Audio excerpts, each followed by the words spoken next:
I think I should just sit back down. I'm so excited to be here. Thank you, Bethany. Thank you, Jeff, for having me here as well. I remember when Plywood People years ago was just an idea. And there was one time that I think Jeff and I actually thought about writing a book together. That never happened. So he's gone to far better things than I have. It's really an exciting opportunity to be here. Today I want to talk to you about being a diverse, a leader who understands and leads with cultural intelligence. In our work, we solve a lot of problems, and a lot of the problems today don't come from necessarily just strategic challenges in a business planning type of sense. It boils down to people stuff, right? And so I thought what might be beneficial today is, since you're going to have many speakers who are going to really focus in on specific topics, and speaking with Bethany, we thought it might be beneficial to just kind of lay a little bit of framing about some of these elements.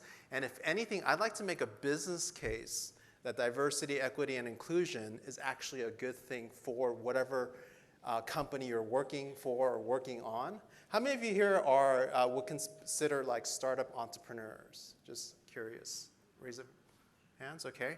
How many are working for corporations? Okay. Good mix. How many of you here, because you had nothing else to do on Friday? Wonderful. Well, let me tell you a few things, and I promise I'm going to be around all day. So if a talking point, you want to kind of dive in a little bit and contextualize it to your own space and your own business, I'd gladly do that, because I know in a short 20-minute talk, a lot of things are just going to zoom by. Is that fair? So if something triggers, just make a quick note and make sure you find me throughout the day. Let's see if this works. Is the clicker working?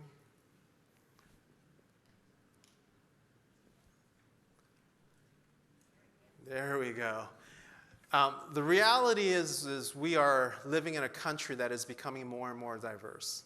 And this is not necessarily a positive or negative commentary on the state. But by sometime this year, you're going to see that the Caucasian population will drop to about 63%.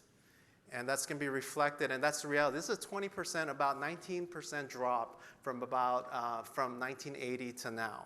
So our world is just increasingly going to become more diverse. And in about 25 years or so, we're going to have a country that will not have a Caucasian majority.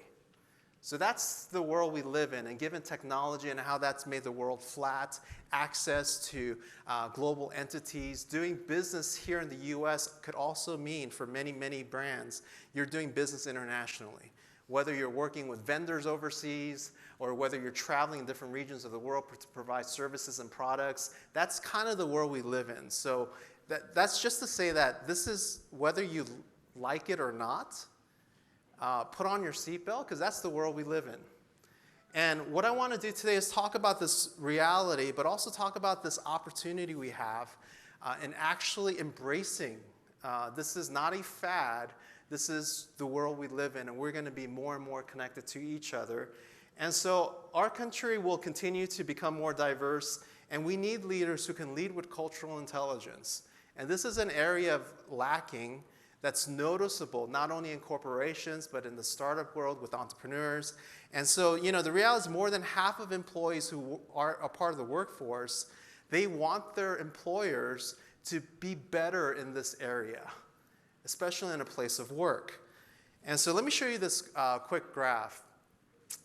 And this is basically done in percentages. And you'll see here up on the screen that based on the various, this is more in the corporate setting, but I think there's like some parallels to startup worlds as well, is that people who start at the entry level in any type of work environment, you'll notice that there's, as a whole, this is numbers from 2018, about 31% white women, 17% women of color, 36% of the entry-level workforce is white men, and then 16% men of color.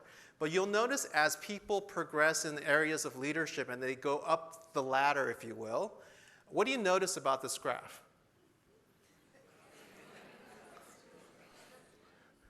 Okay? So the reality is things probably need to change. And there are definitely variables that kind of feed into why this is. And you'll hear probably elements of this reality through other speakers here.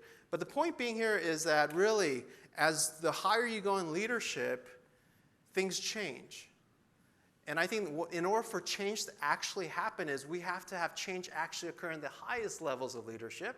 So if you're a part of a startup now, you have an opportunity to set up your company in such a way, or an organization in such a way, that the end percentages don't necessarily reflect this. And so, what's interesting is some fun facts is almost 10% of Fortune 500 CEOs are named John or David.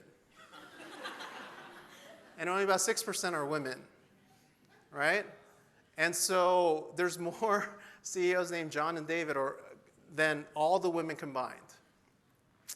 And so, but I think it's not what I'm saying right now is this is an opportunity. So I'm not here to kind of make us feel guilty about the reality. I'd rather focus on working towards some solutions. Sound good? So I think here's an opportunity. I think we have an opportunity to move from this being a nicety type of conversation to a necessity, moving from theory to practice, moving from just hoping that things will change to actually making change happen. And I think that's why we're all here today. So let me tell you some of the business benefits actually of being more diverse and inclusive and increasing equity for all people involved. Sound good? So I'm going to zoom through some of these and leave you with some advice from our experience in working with a lot of different brands trying to wrestle through this. First is the benefit of being more diverse and inclusive and really working towards equity is that it creates new perspectives. If you've ever sat in a room with someone that does not look like you, does not think like you, I do this a lot every year. I go to a conference out of my field. And the reason I do that is I just want to see what others in other fields think about problems. And there's something beautiful that happens when you invite new perspectives in to kind of listen. And maybe this is the first type of event you've ever been to around diversity and inclusion.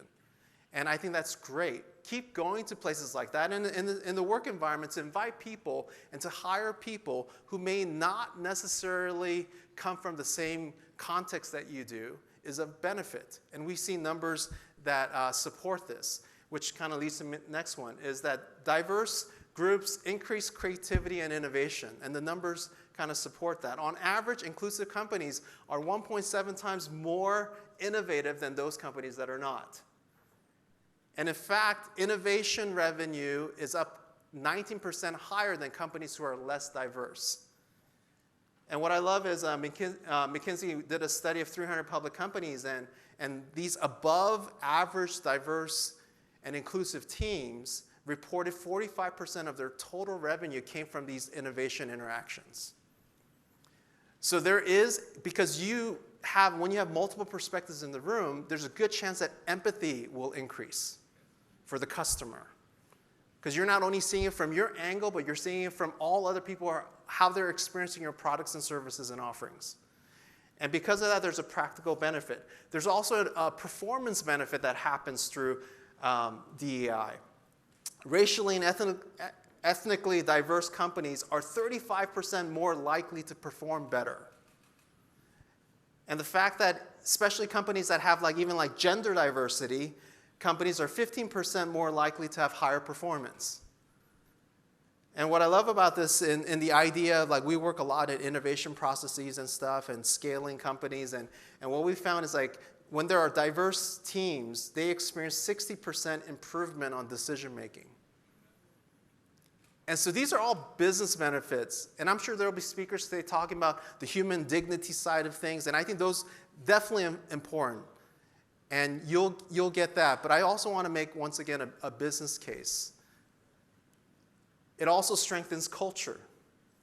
When you think about culture, and the next one is really improving your pipeline, enhancing your pipeline, is 67% of candidates in the workforce seek a diverse place to work.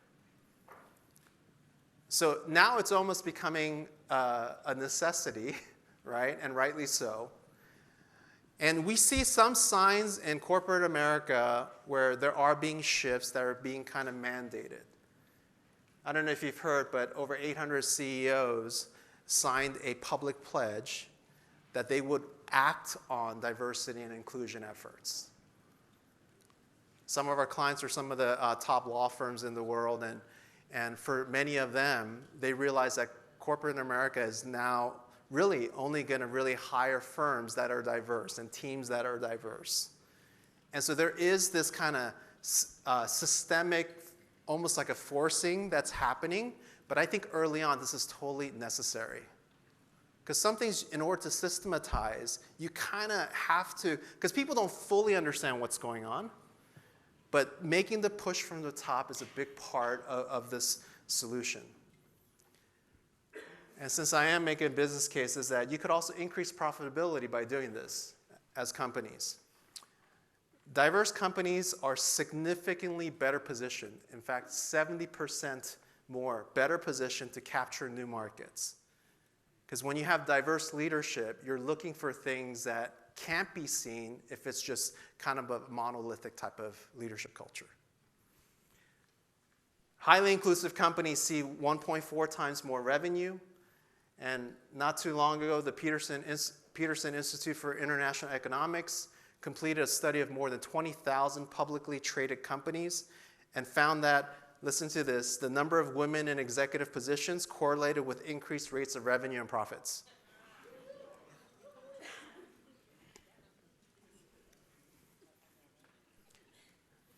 And the beauty is that if we do this well, I think we can make global impact. Not only in the teams that come to us, but the reality is that it's bound to create more innovative ideas. Because innovation is often the result of two or more seemingly unrelated things intersecting, right? And that's when you get that eureka moment. That's when you get that idea. And the more you can foster a community that is more diverse and inclusive, that allows equity for all those involved, the more likelihood that you'll find new perspectives and angles in a way to build your company. And nowadays, because of our connectedness around the world, this can really lead to global levels of impact. So here's what we've learned over the last few years when it comes to this topic, is that companies who do this well, or organizations who do this well, do some of these elements. One is they usually listen and they keep listening. And I know listening sometimes may feel like something you don't have time for. But isn't it true that, when you see companies that are very effective in selling products and services, they usually listen to their customers, right? That's right. And on this topic, it's amazing how sometimes people have conversations theoretically, but never listen to their teams. And I think that's part of it, thinking through this today is like, how do we listen better? And how do we create an environment where people can actually provide input at all levels of the organization? And companies who do it well do go out of their way to make sure that everyone is heard. And does it cost money to do this? Absolutely. Time and resources? Yes. Is it essential? For sure. Because in the long run, this will save you, not only will it make your culture better, but it'll probably save you resources. How many realize, that it's just expensive hiring new talent, isn't it? Right? And you train them, and you work with them, and then 6 months later, they're gone. It's not cheap. And so even from an economic standpoint, making sure you're building strong culture internally is helpful because it allows, probably in most cases, people to stay a little bit longer than they normally would. The other thing is this has to be a leadership commitment from the top. As much as I want to say that a bottom-up approach, kind of a grassroots within the company approach, will create a lot of change, we found that's not true usually. There may be some anomalies, and so part of this is really making an effort to ask the leadership of any business to really focus on this, because unless they do, it's really difficult to systemically kind of implement this into the system. And if you're leading a business, think long term, but also don't forget, like, because this is a long journey, but also think short term. It's amazing what you can do. We see it in certain environments where, whether it's an internal campaign, allowing people to either hear new voices or hear from each other, facilitating bag lunches around the topics, people from different departments actually meeting each other and ideating together, that type of cross-pollinating type of activity. What's great is it creates short-term movement while you're trying to create long-term things that you'll measure. That short-term visible signs of progress goes a long way. So, if you're only talking about it once a year in some type of offsite, it's probably not enough, right? So you can do it long-term, think long-term, but give some visible signage, visible signs, if you will, that things are progressing forward. Also, this is a topic that must be integrated into the key innovation areas. When you do a study of innovation, most innovations fall in 3 buckets. One is systemic innovation, which is like everything from the business model to the systems within a company. That type of innovation for this space is required. In a moment, I'll explain some examples of that. The next one is like a product innovation, thinking in terms of like how does this understanding impact the products you develop and the services you provide. That this could also create a competitive edge on your end because now it's opening up new markets for a product if you could just focus it a little bit more and be mindful of the various dynamics in the way that customers will engage the product or service. And the last one is brand experience, brand innovation. And that's like any touch point people have with your work is that, revisiting things like language, how your website is written, how you welcome people in, the new onboarding of employees, and such. The other thing is very practical is creating pathways for advancement. About 5+ years ago, a lot of business say we're going to really focus on this, but they realized that there was no pathway for people to advance within the business. I mean, there's definitely some ceilings, but especially those of you who are in any type of corporate setting, don't you want to know where your potential lies? Like, is there a step up somewhere?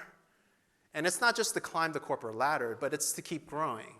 It's to keep doing things that you're passionate about, broaden your perspective, increase your leadership, all those kinds of things. But unless there's a clear path up where you continue to create influence, especially for those who may not have pathways up, and we realize this in working with certain corporate entities as well as law firms, is that unless there's really good sponsorship and good business development sharing, as you work your way up into places like partnership and equity and those kinds of things, things don't really change. And people can be well-intended and feel guilty about the lack of change, but unless there's an actual systemic ability for an organization to create a pathway forward, and if you're starting a company right now, this may be feels like something you'll think about far down the line, but actually you're in a great spot to think in terms of as you dream for your business growing, what does this mean for your employees? And sometimes entrepreneurs are guilty of focusing on the product and service and not the people. And you see a lot of burnout of teams that are part of startup companies as well. The other one is identify your key metrics and keep refining that. Nowadays it's really difficult to put stuff on plaques and in writing because things change. And I think the commitment is if you can be open enough with your teams to say, hey, here's where we are measuring, and we're going to keep refining as we go, I think you'll have a lot more permission to change along the way. And the last one is that companies that do this well are incredibly transparent, and they even note sometimes how they haven't done it well the past quarter or the past year, and they choose to remain accountable to people. Whether it's a mixture of a committee from all different parts of the business that works together in this space, the goal is hey, we all know we're not perfect, but if we can work towards something together and be transparent while we do that, we can actually create a culture that people will want to be a part of. I'll close with this. And once again, all of these have different types of research supporting all of these points. And I gladly talk to you throughout the day. But let me end with this. I truly believe that diversity, equity, and inclusion are essential. And let me emphasize, this is essential for us actualizing our potential. This is not a nice option. If you want to be the best version of your company, best version of anything as an organization, these are 3 areas to really think about. First, people talked about diversity, right? And then they realized, no, it's not just about being diverse, it's about including people. So people brought up inclusion. But then we realized inclusion itself doesn't mean really ownership. So, in places like education, they started talking about equity.